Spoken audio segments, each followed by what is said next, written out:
कामठी भाजी मंडी से गोकशी के लिए ले जाए जा रहे मवेशियों पर पुलिस का बड़ा एक्शन। 200 गाय बचाई गई।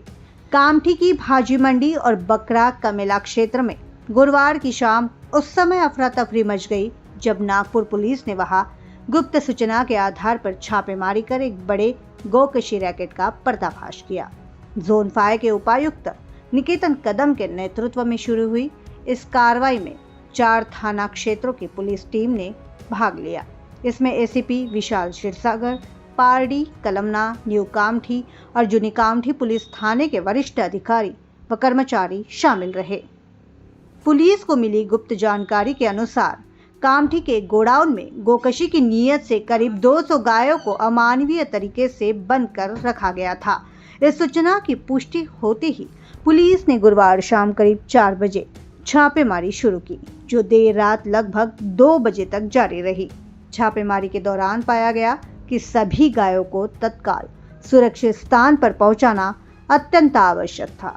ऐसे में कई गायों को पुलिस कर्मियों ने पैदल चलाकर दूर खड़ी गाड़ियों तक पहुंचाया, जिसके बाद सभी मवेशियों को कामठी के आजाद नगर स्थित गौशाला में सुरक्षित स्थानांतरित कर दिया गया। सिटी यांच्या आदेशाने आपण नेहमीच अवैध धंद्यांवर कारवाई करत असतो। त्याचाच एक भाग म्हणून आपण काल संपूर्ण झोन 5 मध्ये एक कोम्बिंग ऑपरेशन राबवत होतो। त्यामध्ये मुख्यत्वे करून कामठी या शहरावर आपला फोकस होता आणि तिथून नेहमी तक्रारी येत असतात गोवंश तस्करीच्या आणि हत्येच्या। तर आपण काल दुपारपासून तर रात्री जवळपास 3 वाजेपर्यंत एक कोम्बिंग ऑपरेशन तिथे राबवलेलं आहे। त्यामध्ये आपण जवळपास 400 जे गोवंश जनावरे आहेत ते चेक केलेले आहेत। त्याच्यामध्ये जे दुधाळ होते किंवा ज्यांचे मालक होते, ज्यांच्याकडे व्हॅलिड डॉक्युमेंट्स होते, ते सोडून इतर जवळपास 250 जे असे जनावर जे अमानुषपणे डांबून ठेवण्यात आलेले होते, अशा आम्ही जवळपास 13 जागा आयडेंटिफाय केल्या आणि तिथून त्यांना रेस्क्यू करण्यात आलेलं आहे आणि त्यांना गोशाळेमध्ये तिथून ट्रान्सफर करण्यात आलेलं आहे आणि त्याच्यामध्ये आपण गुन्हा देखील दाखल केलेला आहे। जवळपास हा फक्त जनावरांचाच जवळपास 24 लाखाचा जो मुद्देमाल आहे गोवंशाचा, तो आपण सेफली रेस्क्यू केलेला आहे कालच्या कारवाईत। सर, ही कारवाई अशी सुरू राहणार आहे का? कारण ईदच्या निमित्तानं मोठ्या प्रमाणात गोवंश कापण्याची माहिती वारंवार पुढे येते। अगदी बरोबर आहे। आम्ही याच्या आधीही स्पष्ट केलेलं आहे सीपी सरांच्या मार्गदर्शनात की ज्या गोष्टी अवैध आहेत, इल्लीगल आहेत, त्या कुठल्याही प्रकारे खपवून घेतल्या जाणार नाही आणि ही कारवाई अशीच कंटिन्यू राहणार आहे।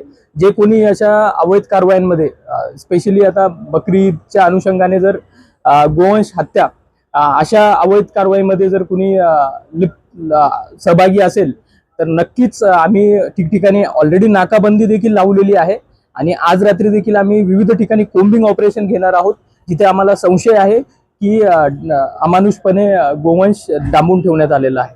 सर, काही आरोपींना तडीपार देखील या अनुषंगाने आपण केलेला आहे, काय नाही? यामध्ये आपण नेहमीच हे जे हॅबिच्युअल ऑफेंडर्स आहेत ते एकाच प्रकारचे गुन्हे करत असतात, त्यांच्यावर विविध प्रतिबंधक कारवाई करत असतो। त्याच्यामध्ये एक तडीपार आहे आणि हा गुन्हा दाखल केल्यानंतर आपल्याकडे आतापर्यंत 5 आरोपी आयडेंटिफाय झालेले आहेत। त्या 5 आरोपींचा आपण प्रिव्हियस रेकॉर्ड चेक करत आहोत।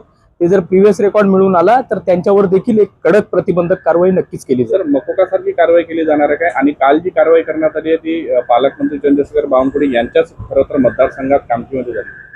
अगदी बरोबर। आपण मी तेच सांगितलं की जर प्रिव्हियस रेकॉर्ड असेल आणि ते जर मकोकाच्या जे काही क्रायटेरिया आहे त्याच्यामध्ये बसत असेल तर नक्कीच आपण मकोका देखील त्याच्यात इन्व्होक करणार आहोत आणि पालकमंत्री सरांची कॉन्स्टिट्युएन्सी आहे आणि याच्या आधी देखील थोडं इनफेमस होतं कामठी गोवंश हत्येसाठी, तर त्यांचेही वेळोवेळी आम्हाला मार्गदर्शन लाभत असतं, तर त्याचाच एक भाग म्हणून आम्ही ही मोठी कारवाई केलेली आहे। Second bite.